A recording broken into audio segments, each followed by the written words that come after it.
बीडमध्ये गेल्या काही दिवसांपासून मुंग्यांना मारल्यासारख्या माणसांच्या हत्या होत आहेत। विलास घुले हत्या प्रकरणात आता ज्ञानेश्वर वाकडे हत्या प्रकरण तापताना दिसतंय। पट्टी वडगाव येथील ज्ञानेश्वर वागडे या तरुणाची शनिवारी रात्री निर्घुण हत्या करण्यात आली। या प्रकरणात आता सरपंचाचं देखील नाव समोर येते। या हत्या प्रकरणानंतर आता शरद पवार गटाचे खासदार बजरंग सोनवणेंनी वाकडे कुटुंबियांची भेट घेतली आहे। ज्ञानेश्वर वाकडे हत्या प्रकरणात कोणता तरी बॉस आहे, तो बाहेर काढला पाहिजे असं बजरंग सोनवणे यांनी म्हटलंय। त्यामुळे आता हे प्रकरण तापण्याची शक्यता आहे। या व्हिडिओतून पाहूयात की ज्ञानेश्वर वाकडे हत्या प्रकरण काय आहे, या प्रकरणात कोणत्या सरपंचाचं नाव येतंय, बीडमध्ये हत्येच्या घटना वारंवार का घडतायत। नमस्कार, मी मृणाली पिळणकर। पट्टी वडगाव येथील तरुण ज्ञानेश्वर वाकडेवर शनिवारी घाटनांदूर येथे मध्यरात्री हल्ला झाला। किरकोळ वादाचं रूपांतर रक्तरंजित राड्यात झालं। 21 वर्षीय ज्ञानेश्वरशी चाकूनं सपासप वार करत निर्घुण हत्या करण्यात आली। या हल्ल्यात त्याचा एक मित्र गंभीर जखमी झाला असून दुसऱ्या मित्रानं प्रसंगावधान राखत घटनास्थळावरून पळ काढल्यानं त्याचा जीव वाचला। या घटनेनंतर आरोपींना अटक करा तसंच संशयित सरपंचावर गुन्हा दाखल करा या मागणीसाठी कुटुंबियांनी 12 तास अंबाजोगाई ग्रामीण पोलीस ठाण्यासमोर ठिय्या आंदोलन केलं। यानंतर या प्रकरणी 7 आरोपींवर गुन्हा दाखल करण्यात आला। यापैकी 6 आरोपींना पोलिसांनी अटक केली। दरम्यान घाटांदूरचे संशयित सरपंच महेश गारठे यांच्या मालकीच्या मंगल कार्यालयात आरोपी लपल्याच्या संशयावरून त्यांना देखील सह आरोपी करा अशी मागणी कुटुंबियांनी केली होती। यानंतर आता या प्रकरणी संशयित सरपंचानं अटकपूर्ण जामिनासाठी अंबाजोगाई न्यायालयात अर्ज केला। तर न्यायालयानं पीडित कुटुंबियांना या प्रकरणी त्याची बाजू काय आहे हे मांडण्यासाठी सांगितलंय। दरम्यान आरोपींना पळून जाण्यासाठी सरपंचांनी मदत केली असून याची चौकशी करून त्यांच्यावर गुन्हा दाखल करा अशी मागणी पुन्हा कुटुंबियांनी केली आहे।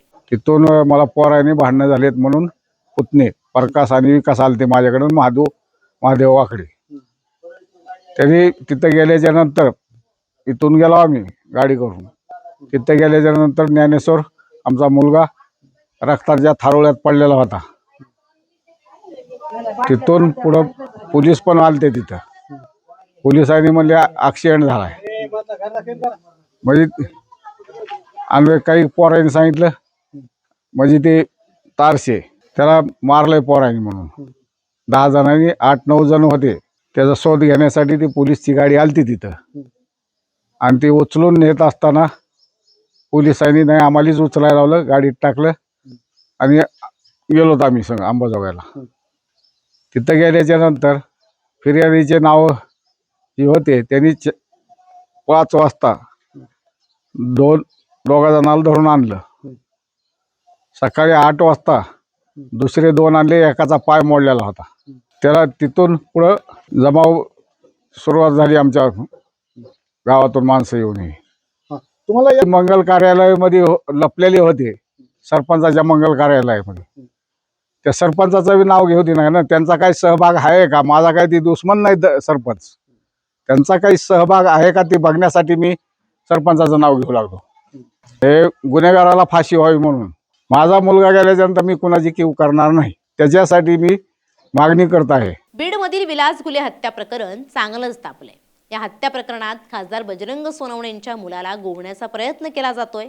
हे प्रकरण तापलेलं असताना आता बीडमध्ये पुन्हा ज्ञानेश्वरची हत्या करण्यात आली। आता ज्ञानेश्वर वाकडे हत्या प्रकरण देखील चांगलंच तापण्याची शक्यता आहे, कारण वाकडे कुटुंबियांची खासदार बजरंग सोनवणेंनी भेट घेतली आहे। बीड जिल्ह्यात दर 1 दिवसाआड काही ना काही घडतंय। बीड जिल्ह्यातले जे पाळलेले गुंड आहेत त्यांच्यावर MPD अंतर्गत कारवाई झाल्याशिवाय हे सुधारणारच नाहीयेत। यासाठी मुख्यमंत्री आणि केंद्रीय गृहमंत्र्यांची देखील मी भेट घेतली असं खासदार बजरंग सोनवणेंनी म्हटलंय। खोकले नावाच्या पोलीस अधिकाऱ्यानं या कुटुंबाला वेटीस धरल्याचं कुटुंबियांनी सांगितलं। या प्रकरणातील बॉस कोण आहे हे समोर आलं पाहिजे, वाकडे कुटुंबाला न्याय मिळाला पाहिजे आणि आरोपींना फाशी झाली पाहिजे। आरोपींच्या पाठीशी कोण आहेत त्यांनाही शिक्षा झाली पाहिजे अशी मागणी खासदार सोनवणेंनी केली आहे। बीडमध्ये गेल्या काही दिवसांपासून किरकोळ कारणावरून हत्येच्या घटना घडतायत। राजकीय वर्चस्व वाद, भाईगिरी, हप्ता वसुली यामधून या घटना घडत असल्याची माहिती आहे। बीड हा बिहारच्या वाटेवर असल्याचं दिसून येतंय। बीडमधील गुन्हेगारी संपवण्यासाठी काय केलं पाहिजे, कमेंट करून नक्की सांगा। Bureau report, LS Marathi.